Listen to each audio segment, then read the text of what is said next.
3월 17일 목요일 교문이교회 새벽기도에 오신 모든 성도님들을 환영합니다. 제6장 우리가 그의 별을 보았노라를 계속 살펴보도록 하겠습니다.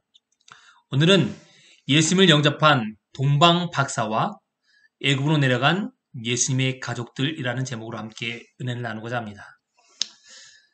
마태복음 2장 1절과 2절입니다. 헤롯 왕 때 예수께서 유대 베들레헴에 나심에 동방으로 박사들이 예루살렘에 이르러 말하되 유대인으로 왕으로 나시니가 어디 계시뇨? 우리가 동방에서 그의 별을 보고 그에게 경배하러 왔노라. 마태복음 2장 1절과 2절입니다. 왕을 영접하고 이제 왕의 부탁을 안고 그들은 떠나갑니다. 왕이 이렇게 얘기합니다. 가서 아기에 대하여 자세히 알아보고 찾거든 내게 구하여 나도 가서 그에게 경배하게 하라. 왕의 부탁인 겁니다. 얼마나 기뻤을까요? 그들의 마음은 정말 기뻤을 겁니다. 그리고 그들이 점점 가까이 갑니다. 마태복음은 이렇게 얘기합니다. 박사들이 왕의 말을 듣고 갈새 동방에서 보던 그 별이 문득 앞서 인도하여 가다가 아기는 곧 위에 머물러 서 있는지라. 그들이 별을 보고 매우 크게 기뻐하고 기뻐하였더라. 왕의 명령까지 받았고 그 별이 점점 더 가까이 왔고 이제 목적지에 도달했음을 깨닫고 그들은 기뻐합니다. 시대요서방은 이렇게 표현합니다. 박사들끼리만 예루살렘을 출발하였다. 그들이 서문을 나설 때 땅거미가 지고 있었지만 매우 기쁘게도 그들은 그 별을 다시 보았고 베들레헴의 인도함을 받았다. 그들은 목자들과 달리 예수의 초라한 형편에 대하여 아무런 암시도 받지 못하였다.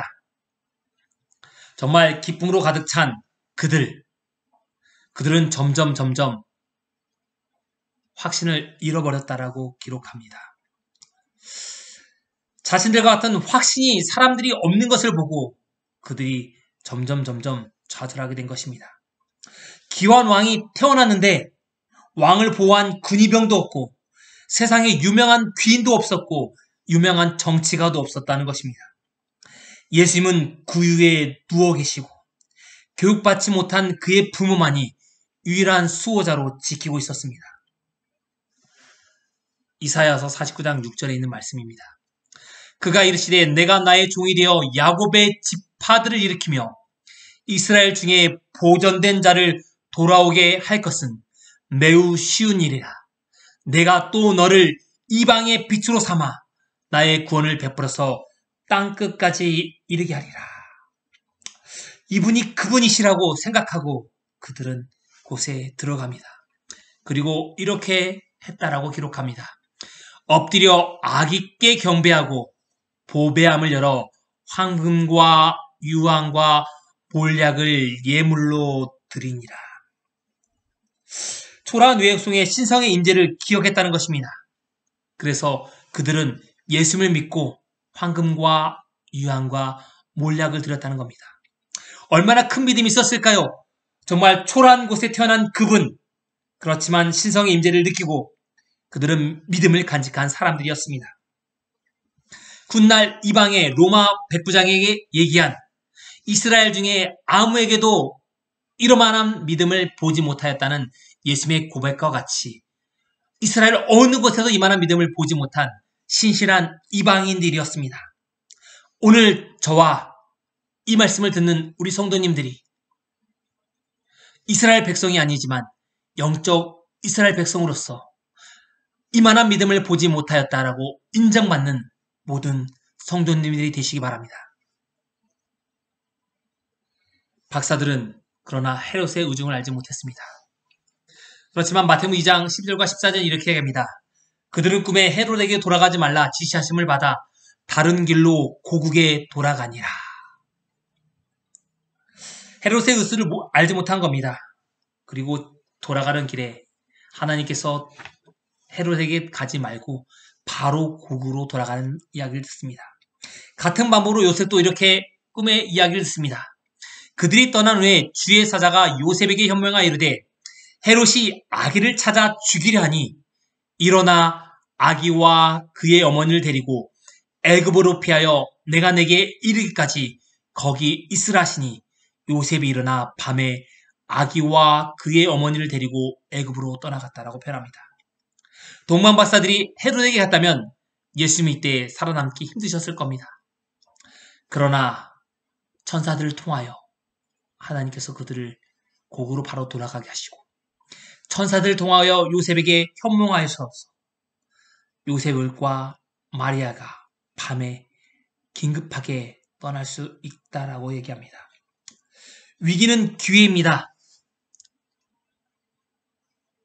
하나님께서 그들을 인도하신 것입니다. 요셉도 시대의 소망은 이렇게 표현합니다. 요셉도 이와 같이 마리아와 아기를 데리고 애굽으로 도망가라는 경고를 받고 천사는 빨리 도망가라고 얘기합니다. 밤중에 지체지 않고 도망갔다라고 얘기합니다. 위기는 기회는 붙어 있다라고 얘기합니다. 위기가 기회라는 것입니다. 그래서 하나님께서는 동방 박사들을 통하여 저 멀리서부터 귀한 예물을 가지고 예수님을 방문하도록 한 것입니다. 그렇기 때문에 그 보물들은 여행 가는 데 있어서 상당한 도움을 주었다라고 얘기합니다. 시대의 소망은 이렇게 표현합니다. 이 황금과 유학과 몰약을 드렸던 그 예물들이 마리아와 아기 예수를 위하여 이방 나라의 피난처를 준비하셨고 그 재정들을 잘 활용하도록 하셨다라고 표현합니다. 필요한 재정을 마련해 주신 것입니다. 사랑하는 마음으로 드렸던 그 예물이 가장 효과적으로 사용된 것입니다. 하나님께 사용되는 하나님께 드린 그 예물, 우리의 드린 예물이 어떻게 사용될지 우리는 알 수 없습니다. 하나님께 사랑한 마음으로 우리가 드린다면 그 귀한 예물들은 또 다른 일을 위하여 귀한 일로 사용될 것입니다. 하나님을 일어나는데 신앙하는 사람들, 하나님 신실히 믿는 사람뿐만 아니라 신실히 믿지 않는 사람들, 초신자들, 그리고 우리가 이방이라고 생각하는 주변에 있는 사람들을 통하여 하나님께서 하나님의 성전의 일을 복음을 마치실 것입니다. 우리는 근시안적 사람이 되어서는 안 됩니다. 원시안적으로 미래를 바라보는 사람들이 되십시오.